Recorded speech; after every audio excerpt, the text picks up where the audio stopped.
What's going on, guys? I've got here a 2006 Nissan Pathfinder, and I'm using this car to point out to you the location of the starter relay as well as the starter fuse. Before we get into that though, I just want to tell you about a quick troubleshooting step.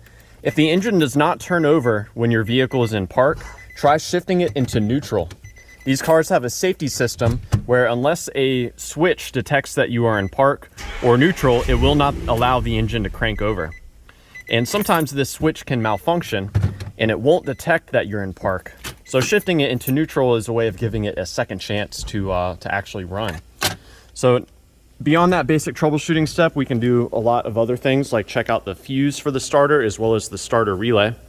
We're gonna find both of these under the hood. So let's take a look over there. Now on the passenger side is where we find the battery as well as the relevant fuses. And while we're here at that battery, go ahead and check and make sure that your battery connections are clean, tight, and free of corrosion. In particular, you'll want to examine the positive terminal as there are a number of fusible links that are built in. And there's some more on the back side here.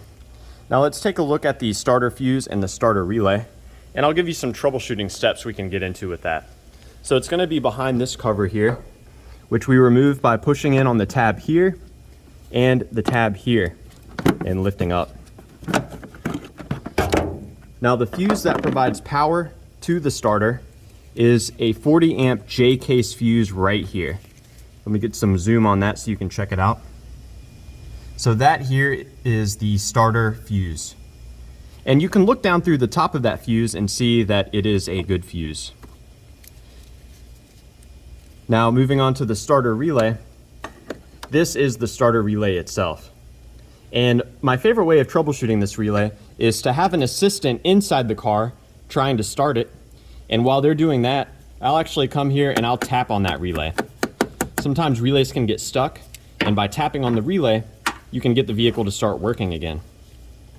Now further troubleshooting beyond that, we can actually remove this starter relay, set it aside, and we can swap in any of these other relays up here. All of these relays are identical. They're the same part number and everything. And so if after swapping the relay, your car is able to start, well, then that gives you a pretty good idea that maybe your original relay is no good. Now, what we can also do at this fuse box is we can directly send power to the starter. So this is just an advanced troubleshooting step that you can do.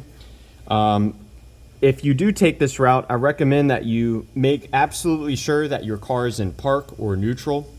Make sure that your emergency brake is on, and make sure that nobody is in the vehicle or has their hands anywhere near the engine.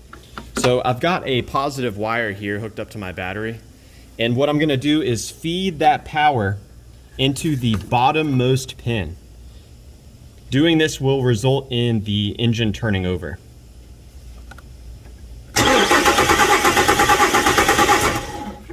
So what I'm doing with that is I'm directly driving power to the starter. So you yourself can provide power there just as a means of checking to see if the starter works when you send it power. Now if the starter does crank over when directly sent power and swapping the relay does not work, you may need to explore elsewhere.